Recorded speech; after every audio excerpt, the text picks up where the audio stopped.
यदा यदा हि धर्मस्य ग्लानिर्भवति भारत अभ्युत्थानम् अधर्मस्य तदात्मानं सृजाम्यहम् परित्राणाय साधूनां विनाशाय च दुष्कृतां धर्म संस्थापनार्थाय सम्भवामि युगे युगे। ॐ अज्ञानतिमिरान्धस्य ज्ञानाञ्जनशलाकया चक्षुरुन्मिलितं येन तस्मै श्रीगुरवे नमः। ॐ गुरुर्ब्रह्मा गुरुर्विष्णु गुरुदेव महेश्वर गुरुर्साक्षात् परं ब्रह्म तस्मै श्रीगुरवे नमः। ॐ नमो भगवते वासुदेवाय।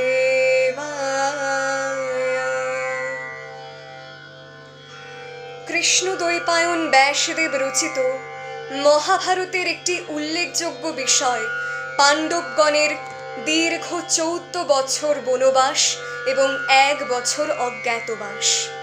হস্তিনাপুর রাজসভায় দূতক্রীড়ায় ধন যশ রাজ্য সকল কিছু হারিয়ে পাণ্ডবগণ আপন স্ত্রী দ্রৌপদীকে নিয়ে বনবাসে চলে গেলেন। কিন্তু মধ্যম পাণ্ডবের স্ত্রী সুভদ্রা গর্ভবতী অবস্থায় মহলে না থাকতে পেরে কোথায় গেলেন? তার পুত্র কিভাবে বেড়ে উঠলেন? দ্বারকার শ্রীকৃষ্ণ কিভাবে নিজের ভগিনীকে সাহায্য করলেন?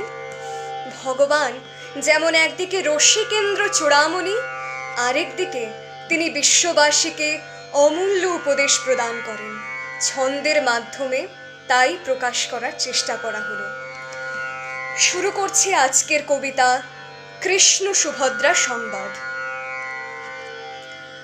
আজি মধুপুর বিপিনে দেবী সত্যভামাসনে সুখেতে বিহরে বনমালী কুসুমিত বৃক্ষেতে তমাল তরুর পরে বিহঙ্গমে গায় কলকাকলি সুহাসিনী সত্রাজিতি মধুর মধুর দিঠি ভালে শোভে চন্দনেরও বিন্দু নাসাগ্রে বেসর দোলে প্রবাল মণি মুকুতা শোভে রানী যেন দ্বারকাপুরের ইন্দু দুগ্ধচিনি অঙ্গকান্তি শ্বেত শুভ্র দন্তপঙ্ক্তি কর্ণে সাজে কর্ণিকা ফুল শিমুল বিটপের পিছে যেথা শ্যাম লুকায়েছে তাহে দেখি দেবী আজ খসায় দুকুল স্বর্ণ মুকুট তাতে ময়ূরের পুচ্ছ পীন পয়োধরে কৌস্তুভমণি করযুগে বলয়া বাহুমূলে অনন্ত কোটিতটে রতন কিঙ্কিনী গোবিন্দের অঙ্গ ছটায় চতুর্দিক আলো করে ছায়াটিও নাহি বোঝা যায় পুষ্প কানন মাঝে প্রিয়ায় অঙ্গ বেষ্টন করে গজেন্দ্র গমনে চলে যায় দেবের সোনালী ঘাগিরা তাহে সুন্দর ওঢ়নী সহস্তে প্রসাধনী রূপ সজ্জা করে দাসে দাসীরে পুছে কোনো খামতি না রহে যাতে মনোহরের মনোহরে। এই মতে সস্ত্রীক রাজা কৃষ্ণচন্দ্র অবসর যাপন করেন বল্লরে ঝরা হেমন্ত ঋতুতে কাননে কাননে ভ্রমেন। হঠাৎ অশ্বের রেশারব দূরে হতে শোনা যায় তাহা শুনি প্রহরীগণে সিংহদ্বারে ছুটে যায় বয়স্কা দাসী এক প্রহরীকে শীঘ্র খবর দিল রাজপ্রাসাদে দেবী সুভদ্রা আসি উপনীত হল সংবাদ শুনি কৃষ্ণচন্দ্র আনন্দিত মন আসি ভগিনীর কক্ষে দিল দর্শন।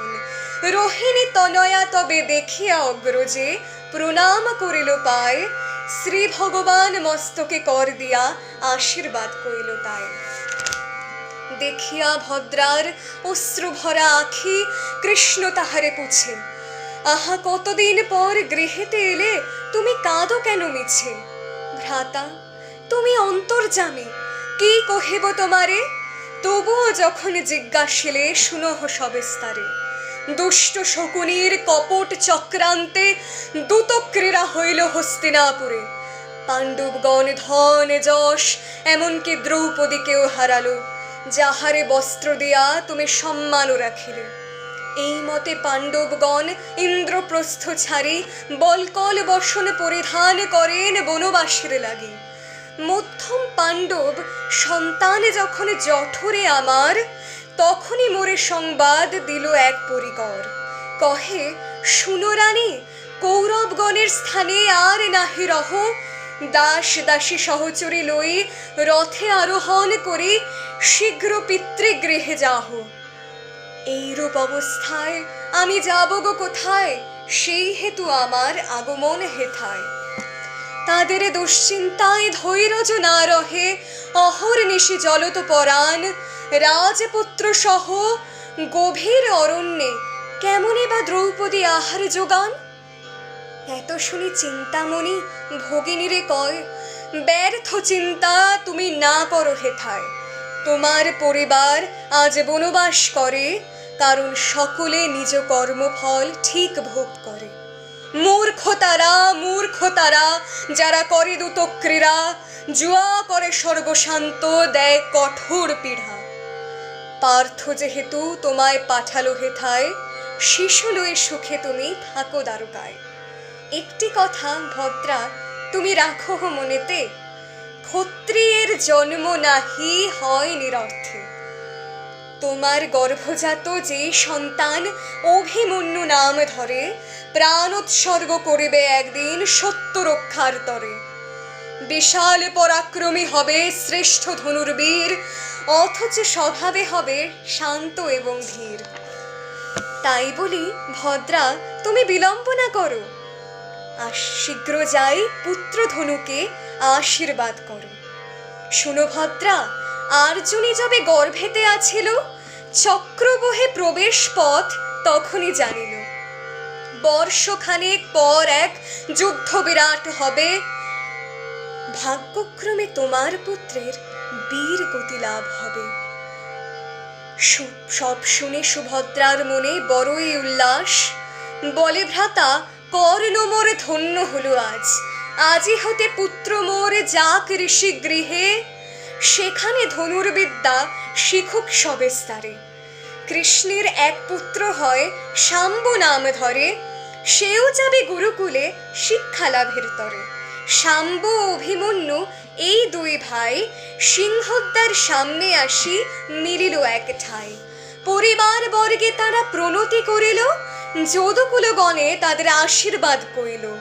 রথে চড়ে দুই ভাই গুরুগৃহে যায়, গোবিন্দ সারথি তাদের পথ চিনায়। ঘন অরণ্য মধ্যে তারা প্রবেশ করিল, শিশু লয়ে দ্বারকাপতি গুরুগৃহে গেল। কৃষ্ণ দেখে সান্দীপনি হরষিত মন, আপনি আসিয়া ঋষি দিল দর্শন। যদুকুলপতি তার পুত্রদের কয়, সম্পর্কে ইনি আমার গুরুদেব হয়। বাল্যকালে আসিলাম বিদ্যা লাভের তরে, পাইলাম এতেক স্নেহ কি কহিব তোরে। আচার্যকে পিতৃতুল্য জ্ঞান করিবে, যাহা আদেশ সেই কার্য সম্পন্ন করিবে। বেদ শাস্ত্র ধনুর্বিদ্যা যোগ ক্রিয়া অধ্যয়ন করো, শিক্ষা হতে জগতে আর কিছু নাহি বড়। এত কহি যদুরায় শিশুগণে রেখে, পরিবার রাজকার্য সকল নিরিখে। বলকল বসন পরে রাজ শিশুগণে, ধীরে ধীরে বেড়ে ওঠে আনন্দিত মনে। সপ্তসূত্র যজ্ঞ পবিতে তাদের উপনয়ন হয়, দুজনায় শাস্ত্র পড়ে আনন্দেতে রয়। অধ্যয়ন শেষে তারা দক্ষিণা দেয়, ষোড়শ বৎসর পরে তারা রাজ্যে ফিরে যায়। রঙ্গমঞ্চে প্রবেশ করে অভিমন্যু বীর। শত্রুপক্ষ বিপাকে পড়ে হইল অস্থির। প্রথমেতে অর্জুন আপন পুত্রে চিনিতে না পারে, পরে সকলের কথা শুনে বুঝিতে যে পারে। উছলিয়া আসন হতে আপনি সে যায়, পুত্রের প্রদর্শন দেখি আলিঙ্গন দেয়। যবে অভিমন্যুবীর বিবাহযোগ্য হইল, মৎস্যকন্যা উত্তরারে বিবাহ করিল। এই মতে অভিমন্যু ক্ষত্রধর্ম করে, পরিবার সহ ইন্দ্রপ্রস্থে শান্তিতে রহে। উত্তরার সঙ্গে সুভদ্রা তনয় রাজকার্য করে আর আনন্দেতে রয়। ধন্যবাদ।